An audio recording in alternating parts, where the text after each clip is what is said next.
In every motorcycle there are always two invisible forces at play. एक जो rider को उस बाइक को ऑन करने पे मजबूर करती है और एक जो कंफ्यूज कर देती है, डिसअपॉइंट कर देती है। And this forces are none other than connection and feel. Straight to the point, बड़े से बड़े मैन्युफैक्चरर्स भी इस बात को बहुत अच्छे से समझते हैं। तो वो भी या तो बिना किसी हेजिटेशन के सही जगह पे इन्वेस्ट करते हैं या फिर सच को छिपाने की कोशिश करते हैं by distracting you with gimmicky features, flashy claims and marketing buzzwords. But when I say right places, I am talking about purpose. क्योंकि हर राइडर के पास डिफरेंट रीज़न होता है एक बाइक को परचेज करने का। कुछ प्योर सिटी कंफर्ट चाहते हैं, कुछ अनफिल्टर्ड परफॉर्मेंस, एंड कुछ राइडर्स को ये दोनों ही चाहिए, means the perfect balance of comfort and performance.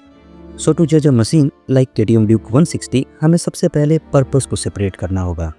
And the first one we will analyse is city comfort, जिसके लिए KTM Duke 160 को कुछ बहुत ही सीरियस क्वेश्चंस के आंसर देने होंगे। Let's dive in. इसको जज करने के लिए मैं ड्यूक 160 को अपने सिटी के सबसे क्राउडेड एरिया में लेके गया, जहाँ हर मोमेंट अनप्रेडिक्टेबल होता है। But I was bit surprise by it's behaviour.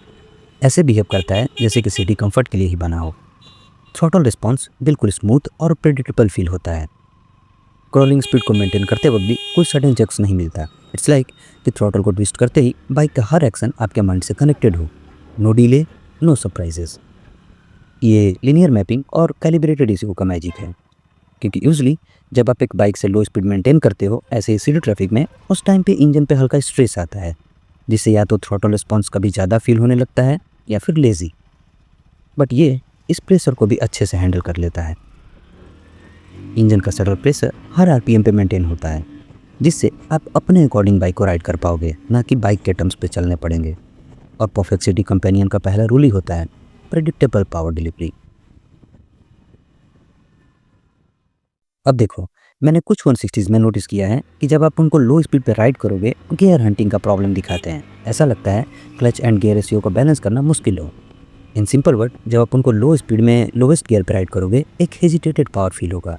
And वही सेम सिनेरियो में हायर गियर्स पे पावर थोड़ा डल फील होने लगता है, जिसकी वजह से गियर्स को बार बार चेंज करना पड़ता है। बट इन ड्यूक 160 ये सेम सिनेरियो आपके फेवर में वर्क करता है। Soft clutch, forgiving gear ratios, consistent torque delivery. लो स्पीड में हायर गियर्स पे भी एफर्टलेसली रन करता है एंड लोएस्ट गियर पे कोई ड्रामा भी नहीं करता। इवन अगर आप थर्ड या फोर्थ गियर में भी बाइक को एकदम लो स्पीड से पुल करोगे, कांस्टेंट एनर्जी के साथ रिएक्ट करता है। एंड समहाउ आपसे कभी RPM एंड गियर मिसमैच भी हो जाए, वहाँ पे भी इंजन ओवर रिएक्ट नहीं करता। हर मिसमैच को फॉरगिविंग वे से हैंडल कर लेता है। A classic case of perfect ECU mapping plus intelligent torque spread. Well, city traffic का काम ही होता है आपको इरिटेट करना, बट अगर आपका मशीन भी उसमें इरिटेट हो जाए तो दोनों का ही टेम्परेचर हाई हो जाता है। एनीवे, अब देखो, मैं पिछले 30 to 40 मिनट से ऐसे ही ट्रैफिक में कंटिन्यूसली राइड कर रहा हूँ और इंजन के अगल बगल हीट भी बिल्डअप हो ही गए हैं। बट ऐसा भी हीट बिल्डअप नहीं हुआ है जिससे मैं और इरिटेट हो जाऊँ। Since it's a liquid cooled engine, तो इंजन को जैसे ही लगता है कि हीट बिल्ड हुआ है, इंस्टेंटली लिक्विड कूलिंग अपने वर्क पे लग जाते हैं और ये प्रोसेस चलता रहता है, जिससे आपको डिस्कम्फर्ट या थ्रॉटल डिग्रेडेशन बिल्कुल भी फील नहीं होगा। Just smooth city riding experience. देखो, करंटली जितने भी 160cc या इवन 125cc भी आ रही हैं, उसमें वाइब्रेशन लेवल को हद तक मिनिमल कर दिया गया है, जो सिटी स्पीड्स पे बिल्कुल भी फील नहीं होते। But the only problem is loose panels, जो राइड करते वक्त एक सर्टेन RPM पे बज़ या अननेसेसरी नॉइस क्रिएट करते हैं, जिसका परफेक्ट एग्जांपल है newly launched CB Hornet 125। And even अगर आप 200cc या प्लस सेगमेंट में भी जाओगे, ये बस देखने को मिल ही जाते हैं। For example extreme 250R। But KTM में ऐसे लूज पैनल्स जल्दी देखने को नहीं मिलते और ड्यूक 160 में भी कोई कॉम्प्रोमाइज़ नहीं किया गया, कोई लूज पैनल्स नहीं है। साथ ही साथ इंजन और चेसी के बीच में डैम्पिंग को भी काफ़ी सॉलिड वे में बैलेंस किया गया है। And extra layer of refinement जो राइड क्वालिटी को एलिवेट करता है। Result, smooth ride with zero noticeable vibrations. In fact मैं कुछ ही दिनों में इसकी बिल्ड क्वालिटी भी पब्लिश करूंगा, जिससे एक क्लियर आइडिया मिल जाएगा कि ओवरऑल बाइक की बिल्ड क्वालिटी है कैसी।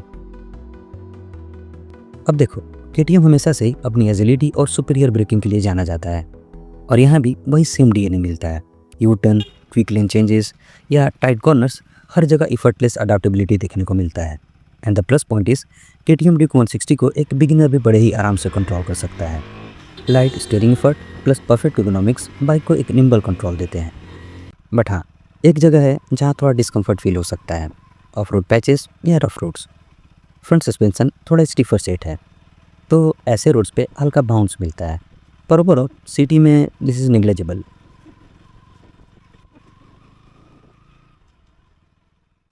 अगर आप फर्स्ट टाइम केटीएम ड्यूक 160 को राइड करने वाले हो एंड इससे पहले किसी भी केटीएम बाइक को राइड नहीं किया, देन स्टार्टिंग में ये दूसरे 160 से थोड़ा डिफरेंट फील होगा, क्योंकि हैंडल बार से सीट की रीच दूसरे 160 से थोड़ी कम फील होगी।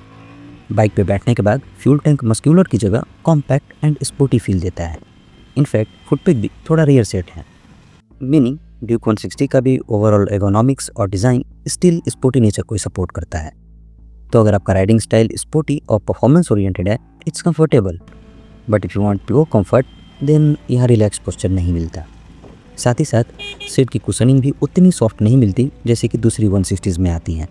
बट हाँ, ये पॉसिबल है कि धीरे धीरे आप इसके यूज टू हो जाओ, क्योंकि continuously 30 to 40 minute city traffic में राइड करने के बाद भी रिस्ट या बैक पेन बिल्कुल भी फील नहीं हुआ। वेल, इतना तो क्लियरली समझ में आ गया केटीएम ड्यूक 160 सिटी क्रॉस को भी काफ़ी अच्छे से हैंडल कर सकता है। But what about the open roads, the highways, जहाँ एक मशीन का ट्रू कैरेक्टर रिवील होता है? वेल, इसके लिए मैं कोई लंबी बोरिंग एक्सप्लेनेशन नहीं दूंगा। Just one thing, it delivers balanced performance. Throttle के सबसे पहले ट्विस्ट से लेकर पीक टॉप स्पीड तक सीमलेस पावर डिलीवरी मिलता है। No jerks, no lag. चाहे कोई भी थ्रॉटल इनपुट हो, वेदर इट्स जेंटल और एग्रेसिव, एक लीनियर और प्रेडिक्टेबल वे में परफेक्टली रिस्पॉन्ड करता है। और नियर रेड लाइन आरपीएम भी स्टेबल रहता है, अराउंड 9500 to 9600 आरपीएम। कोई वाइल्ड फ्लक्चुएशंस नहीं मिलता, जस्ट कंपोज्ड एग्रेशन। जबकि कुछ दूसरी 160 सीसी बाइक्स जो मेनली सिटी कंफर्ट के लिए ट्यून्ड होती हैं, उनमें रेड लाइन के पास आरपीएम फ्लक्चुएशंस ज़्यादा होते हैं, मतलब अपने टॉप स्पीड को अच्छे से मेंटेन नहीं कर पाते। And here's the real point, it doesn't matter कि एक बाइक का टॉप स्पीड कितना है, but what truly matter is how fast does it reach that top speed, and more importantly how long can it sustain that speed without falling apart, without any RPM fluctuations or engine instability. That's where the real potential lies. So, in the case of KTM Duke 160, it reaches 0 to 100 quite quickly, but उसके बाद हल्का delay feel होता है, जैसे कि segment में कुछ दूसरी 160s भी करती हैं, फॉर एग्जाम्पल एक्सट्रीम 160 R4 भी। But the most important part is ये अपने पीक पावर पे पहुंचने के बाद स्टेबल रहता है। RPM फ्लक्चुएशंस बहुत मिनिमल देखने को मिलता है, नो वाइल्ड सर्जेस और सडन डिप्स। जबकि अब दूसरी KTM सिबलिंग्स के मैपिंग को देखोगे, लाइक ड्यूक 250, ड्यूक 390, वो स्पेस में हाईली एग्रेसिव रहते हैं। No delay, no hesitation, just sharp consistent power delivery मिलता है। So why KTM Duke 160? Reason बहुत सिंपल है, क्योंकि KTM ने इस इंजन को सिटी कंफर्ट के लिए भी इंटेलिजेंटली ट्यून किया है, इसीलिए प्योर हाईवे एग्रेशन में थोड़ा कंप्रोमाइज़ करना पड़ता है। और सच बोलूँ तो इस तरीके की बैलेंस मैपिंग को भी अचीव करना इस सेगमेंट और कैटेगरी में एक्सट्रीमली टफ है, और रेयर भी। रेयर इसलिए क्योंकि it requires expensive R&D, high precision manufacturing and more costly components. Most manufacturers का फोकस एक ही चीज़ पे एक्सेल करने का होता है, या तो सिटी फ्रेंडली कंप्यूटर बनाने का या सिर्फ हाईवे एग्रेशन डिलीवर करने का। लेकिन दोनों को परफेक्टली बैलेंस करना, that's where things get complicated, क्योंकि ऐसे हार्मनी को अचीव करना इतना भी ईजी नहीं है। It's technically complex, time consuming और कॉस्टली भी है। इसी वजह से मोस्ट बैलेंस बाइक्स एक एरिया में कंप्रोमाइज़ कर देती हैं। सिटी कंफर्ट हो या हाईवे एग्रेशन, एक जगह थोड़ा वीक पड़ जाते हैं। बट हाँ, इंडिया में कुछ रेयर मशीन्स भी अवेलेबल हैं that intelligently tune both city comfort and highway aggression into one practical well rounded package, just like KTM Duke 160। इसके बाद अगर मैं कंट्रोल एंड स्टेबिलिटी की बात करूँ, तो बाइक को हाई स्पीड में भी राइड करने वक्त एक कॉन्फिडेंस बना रहता है। And safety best in class है, क्योंकि इसमें रेडियली माउंटेड ब्रेक कैलिपर्स लगे हैं।